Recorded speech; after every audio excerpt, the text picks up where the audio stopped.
दोस्तों अस्सलाम वालेकुम।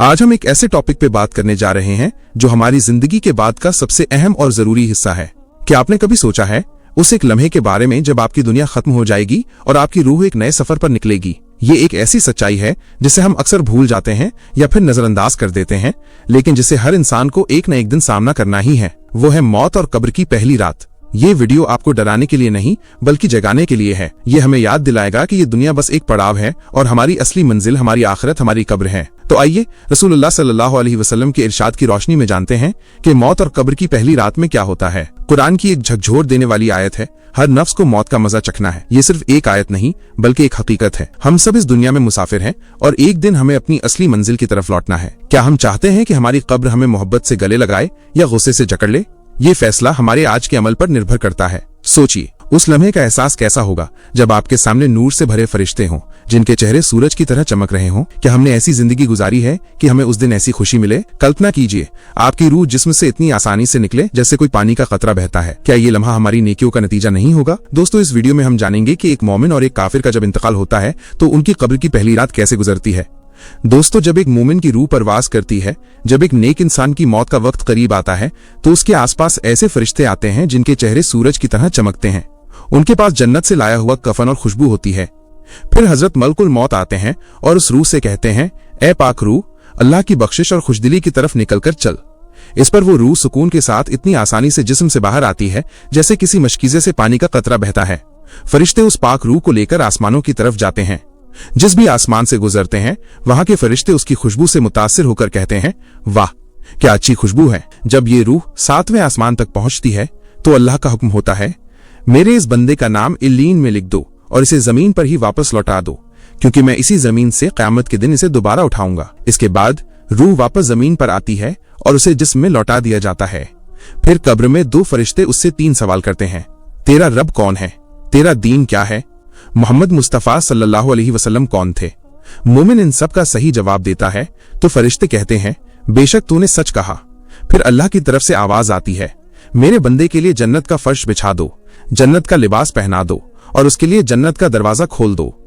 जन्नत का दरवाजा खुलते ही ठंडी हवा और खुशबू आने लगती है और कब्र इतनी फैल जाती है जहां तक उसकी नजर जाती है। उसके नेक अमाल खूबसूरत शक्ल में आते हैं और उसे खुशी की बशारत देते हैं। दोस्तों, लेकिन सोचिए उस डर और खौफ को महसूस कीजिए जब रूह को जिस्म से जबरदस्ती निकाला जाए, जैसे कोई कांटेदार टहनी को गीले कपड़े से खींचा जाता है। क्या ये सब हमें नहीं डराता?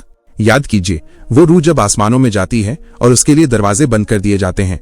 क्या ये हमारी लापरवाहियों का अंजाम नहीं है? दोस्तों, जब एक इंसान दुनिया में अल्लाह और उसके रसूल के बताए रास्ते पर नहीं चला तो उसकी मौत का मंजर सोचकर रूह कांप जाती है। जब एक काफिर की मौत का वक्त आता है तो काले चेहरों वाले फरिश्ते उसके पास आकर बैठ जाते हैं। फिर मलकुल मौत उससे कहते हैं, ए खबीस रूह, अल्लाह की नाराजगी और गजब की तरफ निकलकर चल। ये सुनते ही रूह डर और खौफ से जिस्म में छिपने लगती है, लेकिन उसे जबरदस्ती बहुत तकलीफ के साथ निकाला जाता है। फरिश्ते उसे एक टाट में लपेट लेते हैं जिसमें से मुर्दे की सड़ी हुई बदबू आती है। जब वो रूह आसमानों की तरफ जाती है तो आसमान के दरवाजे उसके लिए नहीं खुलते। अल्लाह का हुक्म होता है, इस काफिर का नाम सिज्जीन में लिख दो और इसे जमीन पर फेंक दो। फिर वो रूह जमीन पर फेंक दी जाती है और जिस्म में दाखिल कर दी जाती है। कब्र में जब उससे वही 3 सवाल पूछे जाते हैं तो वो जवाब देता है, मुझे कुछ मालूम नहीं। इस पर अल्लाह की तरफ से आवाज आती है, मेरे बंदे ने झूठ कहा। इसके नीचे आग का बिस्तर बिछा दो और दोज़ख का एक दरवाजा खोल दो। दरवाजा खुलते ही दोज़ख की गर्मी और शोले आने लगते हैं।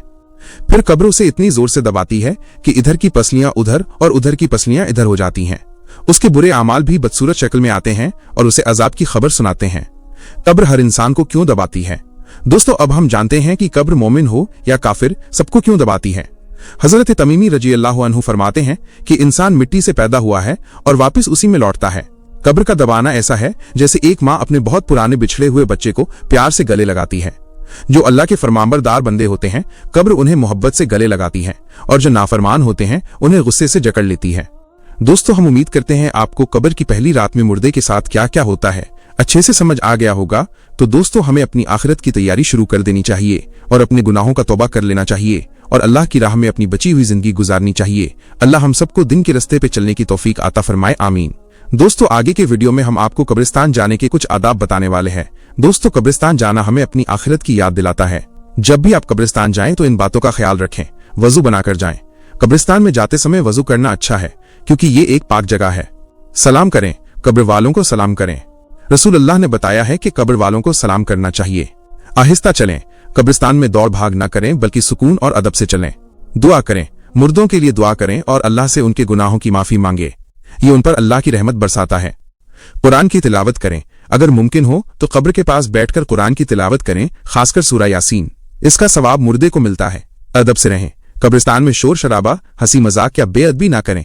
कब्र पर न बैठें, कब्र पर बैठना या उस पर पैर रखना सख्त मना है। मेरे प्यारे दोस्तों, ये बातें हमें डराने के लिए नहीं बल्कि हमें जगाने के लिए हैं।